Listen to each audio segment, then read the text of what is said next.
நாங்களாம் சிஸ்டரா டாட்டரா தான் நடிக்கணும். சாரிங்க, ஹீரோயினா ஹீரோயினா பண்ணக்கூடாதா? ஓகேங்க. எனக்கு புரியல. எங்களுக்கு அந்த குவாலிட்டிஸ் இல்லையா? ஏன் தமிழ் பொண்ணுங்கன்னா நாங்க வந்து வெறும் சிஸ்டரா, தங்கச்சியா, ஃப்ரெண்டா அப்படிதான் நாங்க கேரக்டர் பண்ணணுமா?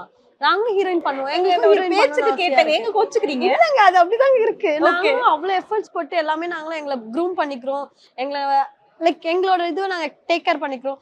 அப்படி இருக்கும்போது ஈஸியா நம்மள ஒரு ரோல்ல வந்து ஃபிக்ஸ் பண்ணிடுறாங்களே, இவங்கலாம் இவங்களுக்கு இதுதான் செட் ஆகும்னா we will break the circle. அந்த சர்க்கிளை பிரேக் பண்ணி நாங்க வந்து எங்களாலயும் இதெல்லாம் பண்ண முடியும் நாங்க காட்டுறோம். நாங்களும் அதெல்லாம் பண்ணுவோம். சரி, இந்த கொஸ்டின் இப்ப அழைச்சிட்டு ஃபர்ஸ்ட்ல இருந்து கேக்குறேன். சரி, நீங்க வந்து இப்போ ஒரு ஹீரோயினா பண்றப்போ யாரோட பேர் பண்ணணும்னு ஆசை சாதனாக்கு? எனக்கு வந்து இப்ப இருக்கிற வந்து யங்கஸ்ட் இது பர்சன்ஸ் கூட தான் பண்ணணும் ஆசை.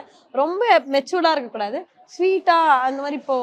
இப்போ ரீசெண்டா நிறைய பேர் இருக்காங்க. ஆனா எனக்கு வந்து மணிகண்டன் சார் படத்துல ஏதோ ஒரு ரோல் பண்ணாலும் நான் பண்ணணும் அப்படின்னு சொல்லிட்டு ஆசை. அவர் வந்து செம்மையா ஆக்ட் பண்றாரு. எனக்கு அவர் வந்து ரொம்ப பிடிக்கும். ஆக்சுவலி பர்சனலா அவரோட கேரக்டர், அவரோட கதை எல்லாமே அவ்வளவு பிடிக்கும்ன்றதுனால அவர் வந்து அதே மாதிரி ரொம்ப அவர்கிட்ட மல்டி டேலண்டட் பர்சனுங்க. அவர் கூட மட்டும் பண்ணணும் அப்படின்னு சொல்லிட்டு ஆசையை தவிர அதுல ஹீரோயினா இல்லைனாலும் ஆனா எதுவா இருந்தாலும் பண்ணோம். பட் ஆனா அவர் கூட ஹீரோயின் பண்ணா இன்னும் சந்தோஷம். சரி, ஓகே. ஹீரோயின் ஆசை இருக்குல்ல, அந்த ஆசை சும்மா வந்திருக்காது. கண்டிப்பா இவங்களோட பண்ணணும் ஒரு ஆசை இருந்திருக்கும். அது யாரு? அப்படிலாம் இல்லை, அப்படிலாம் இல்ல. எல்லாருமே பிடிக்கும். பட் ஆனா நம்ம இப்பதானே வந்து டெவலப் ஆகுறோம். அதனால ஹீரோயினே பண்ணணும்னு தான் ஆசை இருக்கே தவிர நம்மளுக்கு யார் பண்றாங்களோ அவங்க ஓகே தான். ஓகே. நம்ம வந்து நம்ம நல்லா க்ரோத் ஆனதுக்கு அப்புறம் நம்ம யாரு கூட பண்ணாலும் நம்ம ஃபிக்ஸ் பண்ணலாம். அது வரைக்கும் நம்ம கூட யார் பண்ணாலும் ஓகே தான்.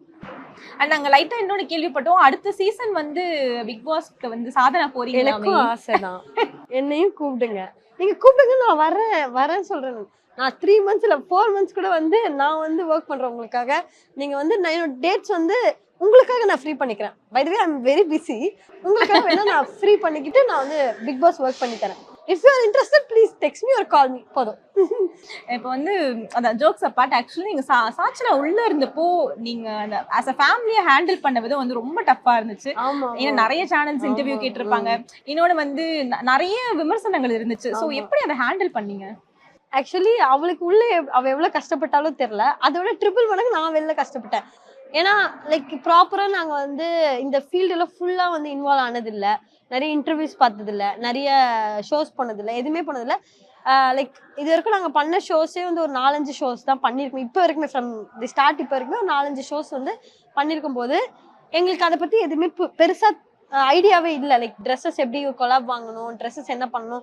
அவ உள்ள போகும்போது அவளுக்கு வந்து 32K தான் ஃபாலோவர்ஸ் இருக்காங்க, எனக்கு 18K தான் ஃபாலோவர்ஸ் இருக்காங்க. யார்கிட்ட பேசணும், யார் வந்து ரெண்ட் எல்லாம் பண்ணணும், எதுவுமே எங்களுக்கு தெரியாது. ப்ராப்பரா ஒரு டீம்லாம் செட் பண்றதுல எதுவுமே எங்களுக்கு தெரியாதுன்றப்ப எல்லாமே நான் தான் பார்க்கணும் அப்படின்றது வந்து ரெஸ்பான்சிபிலிட்டி ரொம்ப அதிகமா இருந்தது. ஈவன் தான் நிறைய பேர் அப்ரோச் பண்ணாங்களா, அது உண்மையா இருக்குமா, கரெக்டா இருக்குமா அப்படின்னு சொல்லிட்டு. இப்ப இன்டர்வியூஸ் வந்து கேட்பாங்க, but we never did that. எந்த இன்டர்வியூமே நாங்க வந்து உள்ள இருக்கும்போது பண்ணல. பிகாஸ் நாங்க ஏதாவது சொல்ல போய் அவங்களுக்கு ஏதாவது அது அஃபெக்ட் ஆகும். ஏன்னா அந்த பிக் பாஸ் உள்ள இருக்கும்போது எல்லார் கண்ணுமே எங்க மேல இருந்தது. என்ன இவங்க என்ன ரியாக்ட் பண்ண போறாங்க அப்படின்ற பேச மாட்டீங்களா அப்படின்னு ஒரு அந்த இது வந்து நாங்க பிரேக் பண்ண கூட அதுல மட்டும் கான்சியஸா இருந்தோமே தவிர மத்தபடி எங்களுக்கு வேற எதுவுமே தெரியல.